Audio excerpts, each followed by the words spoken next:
자, 구약성경 1243페이지로 가겠습니다. 다니엘서 6장 3절에서 4절까지 그리고 16절에서 18절까지 이렇게 두 부분을 우리가 읽도록 하겠습니다. 먼저 1243페이지 다니엘서 6장 3절에서 4절까지의 말씀 같이 우리 함께 읽도록 하겠습니다. 시작. 다니엘은 마음이 민첩하여 총리들과 고관들 위에 뛰어나므로 왕이 그를 세워 전국을 다스리게 하고자 한지라.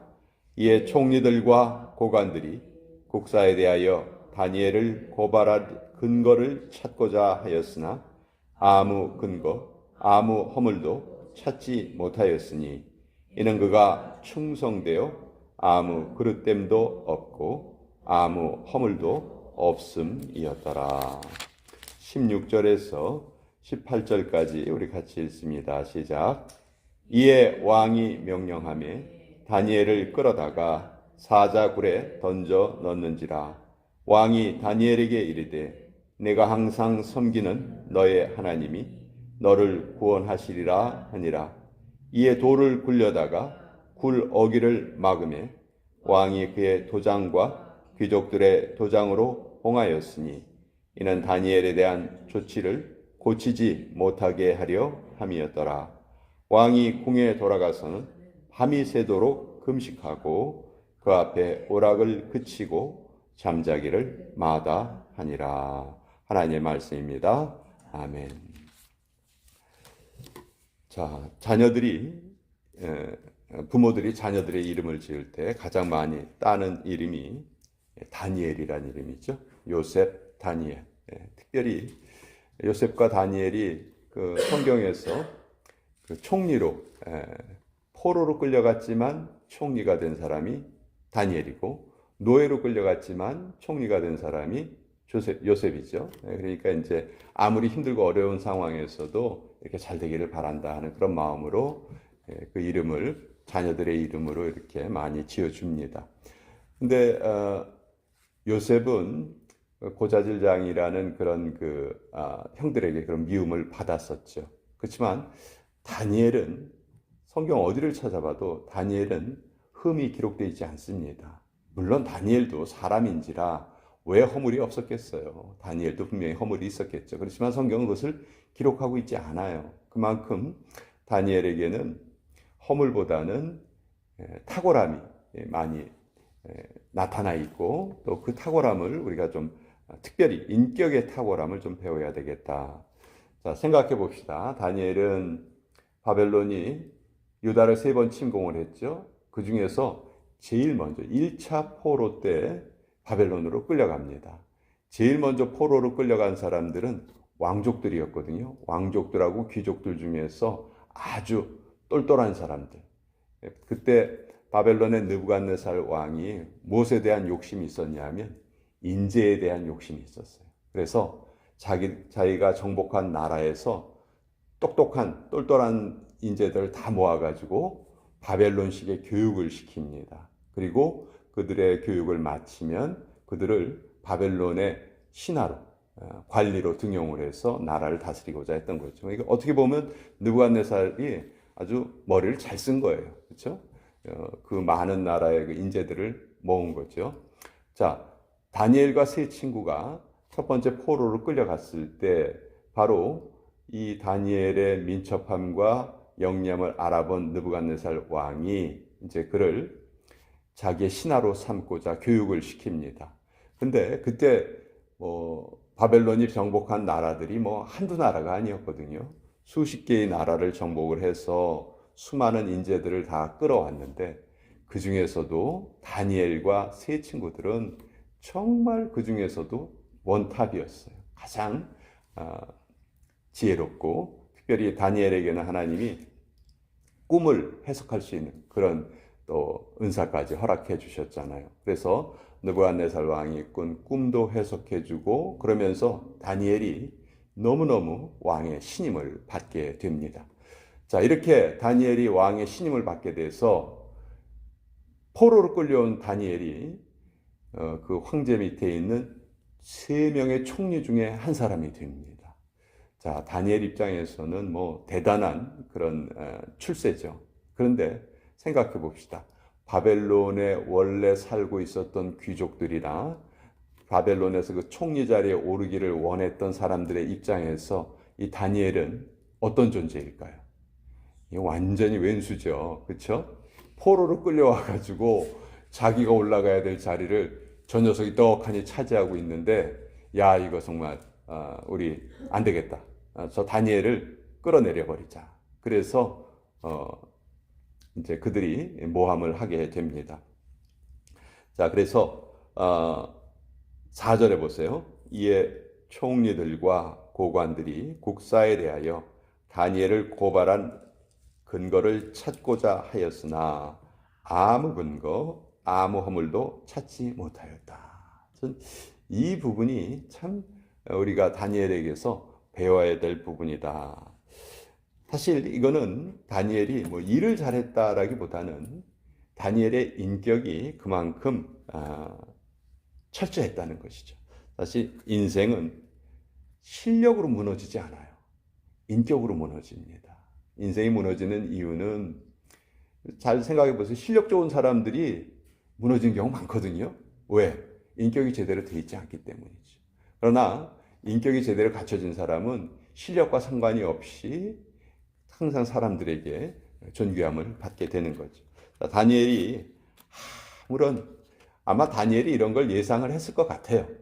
다니엘 같이 똑똑한 사람이 왜 이런 걸 예상을 못했겠어요. 그러니 자기 주변을 단속하는데 가장 철저하게 단속을 합니다.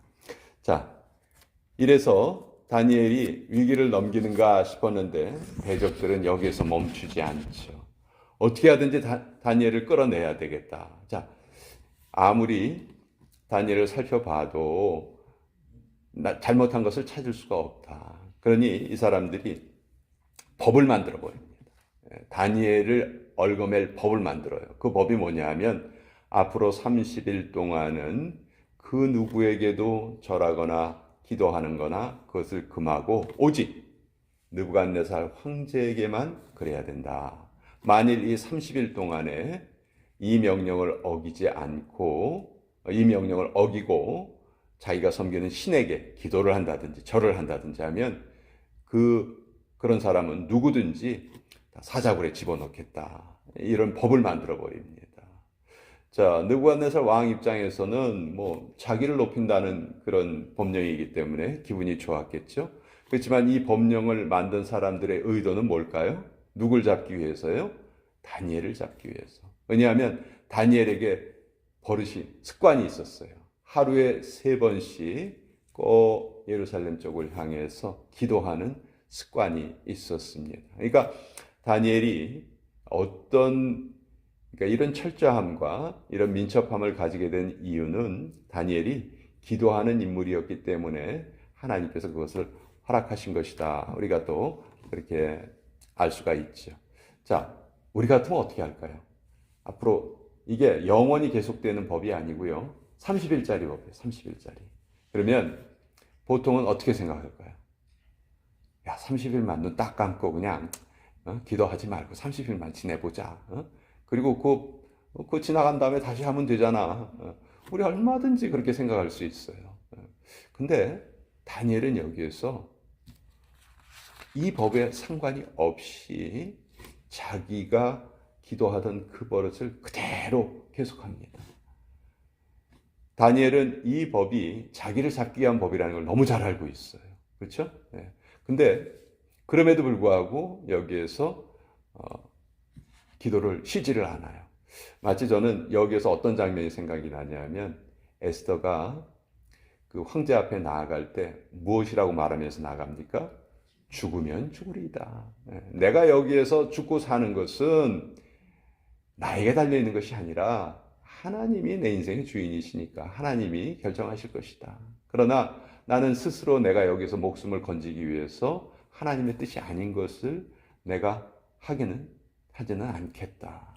그런 결단을 보여주는 거예요. 자, 이것을 발견한 이 왕의 신하들이 다니엘을 고발합니다. 자, 이것은 왕이 이미 허락을 한 법령이기 때문에 제 아무리 누구라 할지라도 이 법에서 자유로울 수가 없어요. 그래서 왕도 어쩔 수 없이 이 다니엘을 사자굴에 집어넣게 됩니다. 그 이전에 왕이 정말 다니엘을 구하려고 애를 썼어요. 애를 썼지만 어떻게 할 수가 없어. 자기가 허락한 법령이기 때문에 그 법을 왕이 어길 수는 없었던 것이죠. 그래서 결국 다니엘은 사자굴에 들어가게 됩니다. 자, 그리고 나서 이제 왕이 사자굴에 다니엘을 집어넣은 다음에 왕이 어떻게 했냐면 18절에 왕이 굴에 돌아가서는 밤이 새도록 금식하고 그 앞에 오락을 그치고 잠자기를 마다하니라. 여기 보면 왕이 다니엘을 얼마나 소중하게 생각했는지, 얼마나 다니엘이라는 인물에 대해서 아끼고 사랑했는지가 잘 나타나 있죠. 자, 이것이 바로 다니엘의 뛰어난 모습입니다. 우리는 내가 신앙을 가지고 있으니까 사람들에게 인정받는 것은 난 그 신경 쓸 필요 없어. 그렇게 생각하기 쉽지만 그렇지 않죠. 다니엘은 그렇게 왕에게 신임을 얻을 수 있을 정도로 철저하게 자기 자신을 잘 지켰어요. 자, 그 다음날 아침에 일찍이 왕이 그 사자굴에 가봅니다. 밤에 무슨 일이 일어났는지. 근데 가보니까 배고픈 사자들이 다니엘을 잡아먹기는커녕 다니엘 옆에 마치 온순한 강아지처럼 다니엘 옆에 같이 지키고 있었던 거예요. 다니엘의 몸이 하나도 상하지 않습니다. 그러니까 왕은 너무나 기뻤죠. 당장 다니엘을 끌어올리라고 하고 대신 누구를 그 사자굴에 집어넣습니까? 이 모든 법안을 만들었던 그 다니엘을 무너뜨리려 했던 사람들을 오히려 그 사자굴에 집어넣게 합니다. 그랬더니 그 온순했던 사자들이 갑자기 그들이 몸이 땅바닥에 떨어지기도 전에 다 잡아먹었다 하는 것이 오늘 다니엘서 6장의 내용이에요. 우리가 사자굴 속에 던져진 다니엘의 모습으로 많이 알고 있는 그런 내용입니다.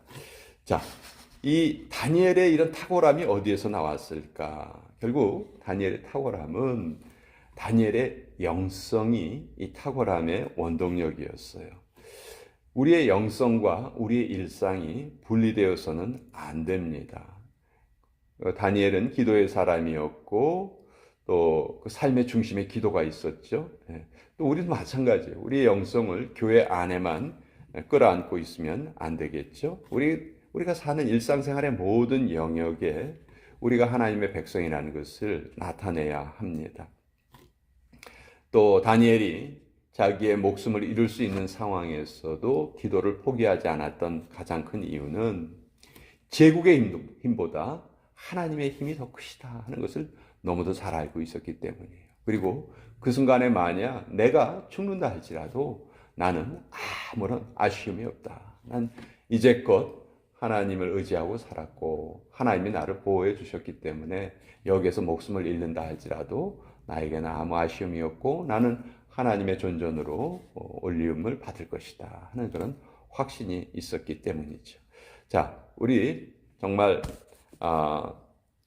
어려운 세상을 살아가고 있습니다. 그렇지만 어렵지 않은 적이 없었어요. 인류의 역사 이래 어렵지 않은 적이 없었고 그래서 우리가 환경을 탓해서는 안 됩니다. 어려운 세상 때문에 우리가 기죽어서는 안 되겠죠. 오히려 이런 때에 우리의 인격의 탁월함을 나타낼 수 있는 가장 좋은 상황 속에서 우리는 살아가고 있다. 실제로 다니엘이 그렇게 살았어요. 다니엘의 이야기를 그냥 듣기 좋은 동화로만 생각해서는 안 되겠죠. 이 다니엘의 모습을 우리도 그대로 닮아서 오히려 다니엘보다도 더 찬란한 그런 빛을 비추는 그런 존재로 살아야 되겠다. 그것이 성경이 우리에게 가르쳐 주시는 그런 말씀이다 하는 것을 또 오늘 같이 생각해 보았습니다.